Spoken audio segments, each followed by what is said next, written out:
જય સિયારામ, જય રામ રામ. હાલ આપણે એક પરિવાર પાસે આવ્યા છે. પરિવારમાં ભાઈ છે જેને હોસ્પિટલાઇઝ હતા, અત્યારે ઘરે આવ્યા છે. તો એ ફેમિલી સાથે વાત કરીએ અને એની દુઃખમાં ભાગરૂપ બનીએ. શું નામ છે ભાઈ તમારું? રાહુલભાઈ ઝાપડિયા. રાહુલભાઈ ઝાપરિયા. શું તકલીફ છે ભાઈ? મારે ખાવાની નળી આવે ને બ્લોક થઈ ગઈ. ખાવાની નળી આવે એ બ્લોક છે, હા. બરોબર છે. ક્યાં, એટલે ઓપરેશન કરેલું છે? ના, આપણે અહીંથી તો સારી છે. કોથળીની જે નીચેથી આવે ને નળી એ બ્લોક થઈ ગઈ છે, એટલે એનું ઓપરેશન કરાવવાનું. બરોબર. અત્યારે ઓપરેશન કરેલું? અત્યારે એક આ ઓપરેશન કરાવ્યું છે નાનું, પછી મોટું બાકી છે.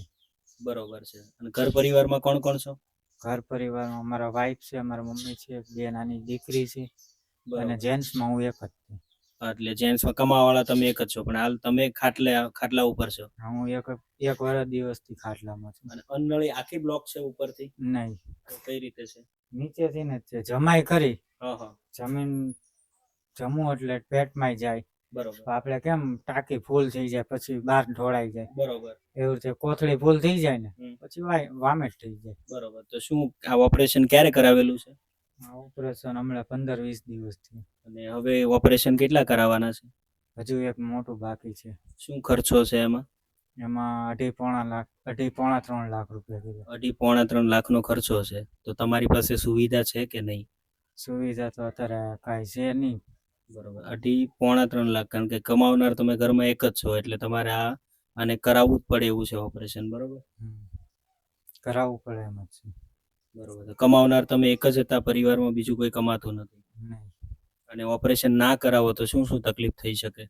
ઓપરેશન ન કરાવવું તો વામેટ થઈ જાય ને શરીર પાછું વીક પડી જાય. અત્યારે મારો હાલ 35 કિલો વજન છે, અને જ્યારે આ ઓપરેશન કરાવવા હું દવાખાને એડમિટ થયો હતો ને ત્યારે 25 કિલો હતું.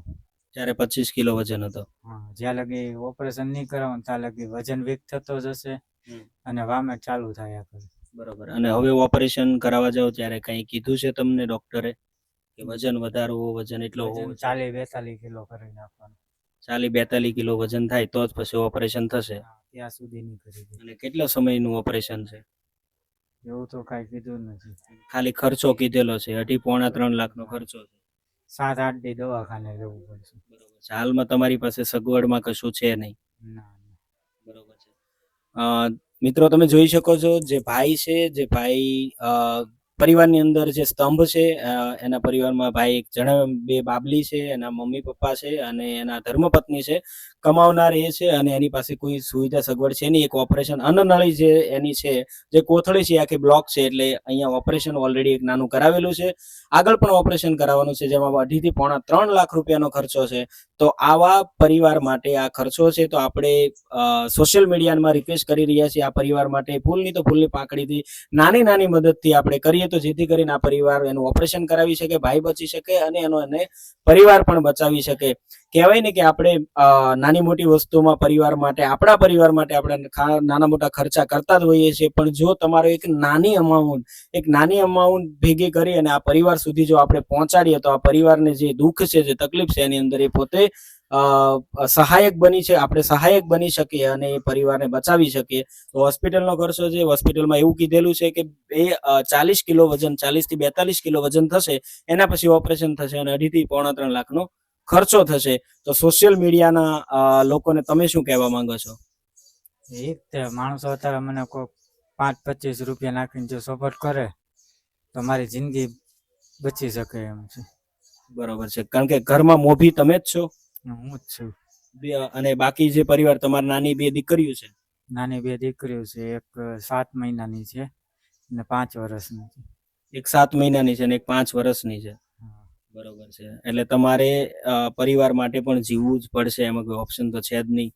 બરોબર છે. તો ભાઈએ જે જણાવ્યું એમ કહેવાય ને, નાના મોટા આપણે ખર્ચા કરતા હોઈએ, આપણા પરિવાર માટે વાપરતા હોઈએ, ફ્રેન્ડ સર્કલ, સગા સંબંધી બધા માટે વાપરતા હોય, પણ ખાલી 5-5 રૂપિયા જો ભેગા કરીને આ પરિવારને આપીએ ને, તો આ પરિવાર પોતે ઓપરેશન કરાવી શકે અને એનું જીવન જે બચાવી શકે.